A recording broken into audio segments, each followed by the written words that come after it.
Mary com का interview आपने देखा ही होगा, काफ़ी ज़्यादा वायरल हो चुका है। सबसे पहले एक बात क्लियर कर देता हूँ, ये वीडियो मैं ना किसी के फेवर में बना रहा हूँ, ना ही किसी के अगेंस्ट में। पर इस स्टोरी में ना एक चीज़ें बहुत क्लियर सामने आती है कि जब कपल के बीच में फाइनेंस का स्ट्रक्चर क्लियर नहीं होता तो डिपेंडेंसी, मिसअंडरस्टैंडिंग और ईगो तीनों एक साथ आ जाता है। मैरी कॉम के केस में भी ना दोनों की अपनी अपनी स्टोरीज हैं और दो वर्जन्स हैं, और ऑनेस्टली दोनों अपने जगह पे सही हो सकते हैं। मैरी कॉम का कहना है कि उनके हस्बैंड ने उनके पैसे का मिसयूज़ किया, उनकी अर्निंग का फ़ायदा उठाया। वहीं हस्बैंड का कहना है कि उन्होंने अपना करियर सैक्रिफाइस कर दिया, घर संभाला, बच्चे संभाले और उनको उतनी रिस्पेक्ट नहीं मिली। अब देखो कौन सही है कौन गलत, ये जजमेंट ना हम उन पर छोड़ देते हैं। लेकिन मैं आपको ना ऐसे 4 प्रैक्टिकल टिप्स बताने वाला हूँ जो हर कपल को, स्पेशली जहाँ दोनों अर्निंग मेंबर्स हो, शादी के बाद फॉलो करनी ही चाहिए।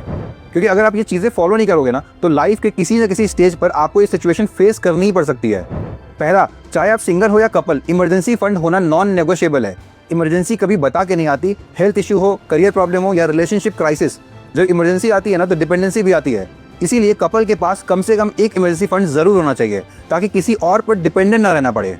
और एक इंपॉर्टेंट बात, इस इमरजेंसी फंड में ना दोनों को कंट्रीब्यूट करना चाहिए, 500 हो या 1000 पर मंथ। अमाउंट इंपॉर्टेंट नहीं है, हैबिट इंपॉर्टेंट है। दूसरा, कपल्स में एक बहुत कॉमन गलती होती है, एक कमा रहा है काफ़ी है। ट्रस्ट मी, आज के टाइम में ये माइंडसेट बहुत डेंजरस है। हस्बैंड हो या वाइफ, दोनों के पास कोई ना कोई एक अर्निंग स्किल होनी ही चाहिए।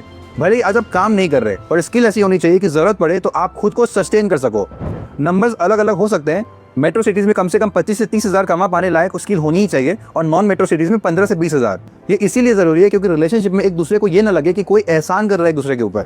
तीसरा और मैक्सिमम फाइट्स यहीं से शुरू होती है, तुमने क्या दिया और मैंने क्या दिया। इसलिए एजम्पशंस पे नहीं, अग्रीमेंट पे चलो।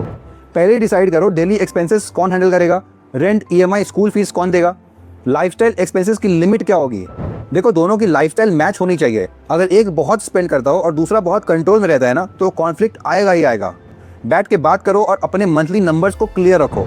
चौथा, जो चीज़ें लॉन्ग टर्म होती है ना, जैसे घर या बिग इन्वेस्टमेंट्स, और अगर दोनों कंट्रीब्यूट कर रहे हो उस चीज़ के लिए तो वो दोनों के नाम पे होनी चाहिए। अब इससे कंट्रोल या इनसिक्योरिटी नहीं आती, बैलेंस आता है। अब भले ही एक मेंबर कमा रहा है और दूसरा घर का काम कर रहा है, बट फिर भी उसकी कंट्रीब्यूशन को माननी चाहिए और उसके साथ उस चीज़ को शेयर करनी चाहिए। क्योंकि हाउस वाइफ या हाउस हस्बैंड का ना मॉनेटरी वैल्यू नहीं होता, लेकिन एक अपॉर्चुनिटी कॉस्ट ज़रूर होती है। अगर आपको ये वीडियो प्रैक्टिकल लगा तो इसे शेयर करो अपने पार्टनर के साथ, और स्पेशली उन कपल्स के साथ जिनकी रिसेंटली शादी हुई है और जो फाइनेंसेस मैनेज करना सीख रहे हैं। और ऐसे ही रियल लाइफ फाइनेंस हैक के लिए मुझे फॉलो करो और चैनल को सब्सक्राइब करो।